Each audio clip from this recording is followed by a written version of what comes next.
Hey Mellow Rosebuds, it's me Black Rose, and this is things that artistic people understand. So for this, I'm using artistic people as an umbrella term. This includes singers, guitarists, drummers, painters, people who draw, sculptors, anything artistic. Like, so if you're a musician, you're art, like painter kind of, drawer kind of, that kind of artist, all that sort of stuff. Writers are included as well. Because personally, I sing, I paint, I draw, and I write. So I'm kind of like in the middle of all of them, and I understand stuff. These are struggles that all of us face. So what happens when you're using acrylic? Number one, using acrylic paint and forgetting to wash your brush, and then realizing the next day, it's like, no, my brush is ruined forever. That doesn't happen. Might not happen with watercolor, but acrylic is horrible for that. I can't say for oil though, because I've never used it personally, but acrylic, it's like, although I have found that rubbing alcohol, if you put some in a glass and then you leave your paintbrush in that overnight, might not be it helps dissolve some of the acrylic paint. I don't know if, like, it depends on your type of brush too. Some brushes that will ruin them, some it won't. Just a little help there maybe. Although your best option is just to get a new brush. Next up, that one moment when you sing a song perfectly, but then there's like, it's like when you sing a song perfectly and then it's like just one little spot, your voice cracked slightly, and it's like, no, why? Or when you've got this, when you're just writing this song and it turns out so amazing, and then the next day you go back to it and you sing over what you've done, and you're like, why did I think that was a good idea when I was tired last night? Or when you're like writing a story or something, and then you go back to a part and you're like, that doesn't make sense. Or, man, I rushed that way too much. That moment when you can't talk. Or when you when you like sculpt something and you mess up on spot and you're like, it'll be fine when it's all done, and you finish it. And it's like that one spot just continually bugs you for the rest of the time you see this piece. And it's like, no, how can I fix this now? I can't. I hate you. I get that so mad, believe me. Or it's like,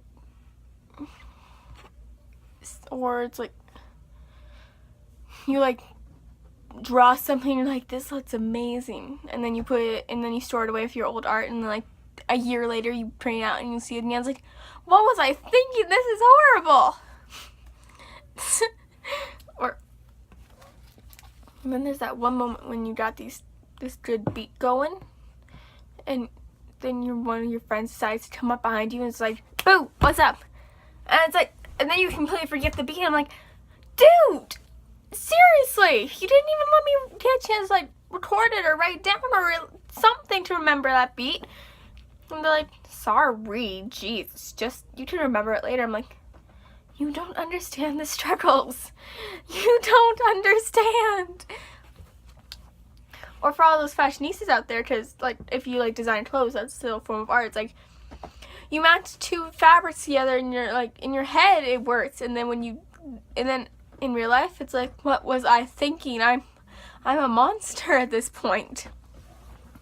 Or you design your bed, or you redesign your bedroom and you love it, and then like 2 years later you're stuck, and like a year, not even a year later, you change your style, like your clothing style and everything. It's like, and you're taunted with the pinkness and stuff. Spider. And you're taunted with all that pink and stuff, and it's like, I can't change it now, because I thought I would always like pink, and nope, you don't anymore. You don't like it anymore. You hate it now. Now you hate it, and it's there to mock you until you can convince your parents like 2 years later to change it. By then your style might be changed again. I mean, you gotta settle. It's like either settle on one style or be doomed to be mocked by things you hate forever. And who knows, maybe like you'll change it to something else, and then it's like 2 years later after that, it's like you won't change it back. I'm like, and they're like, like, nope, nope, nope, you changed it to this, you have to leave it like this now, and it's like, curse you. Or those situations where you get an idea for something, like you got like the perfect lyrics for a song or the perfect idea for a doodle, and you have no paper, no pencils, nothing to write it down with. Or if you like record the lyrics into notes on your phone, and then it's like your phone glitches out and deletes all your notes, it's like, no, how will I ever remember? But believe me, usually that's a good thing. Because if it was catchy enough to remember, you would remember. So, yeah. And just like, all this stuff put together makes artists so, oh, and then like people who draw and stuff, if someone ever catches you drawing or doodling in public and they're like, wow, you're good at drawing. These are some of the worst questions you can ask an artist who's drawing. Be like, can you draw me? That makes them want to strangle you. Can you draw in this style? That makes them want to strangle you. Can you draw something in this time limit? That also makes us want to strangle you. Believe me. Never give artists of any kind, singers, musicians, painters, drawers, any of them, never give us time limits. No. Never, ever. It's the worst thing you can do. You will make us want to kill you. Never make us do something in a style other than our own. So, for me, my songs tend to be, I have a lot of gloomy, depressing songs. It's like, none of my songs are very explicitly happy, which you should know by now. So, none of them are very explicitly happy. There's always a dark underlying tone to them. So, if you're like, oh, can you do a perfectly happy song with nothing miserable at all, where it's like a world of perfectly shitter drops and gumdrops and lollipop trees and stuff, I'm like, okay, either put me on a sugar high or go find someone who's on crack, because that's the only two ways you're going to get that song. Either go ask someone else or put me on a sugar high, because either way you'll still get a shit song. If you put me on sugar high, you'll get a shit song, but it'll be what you want.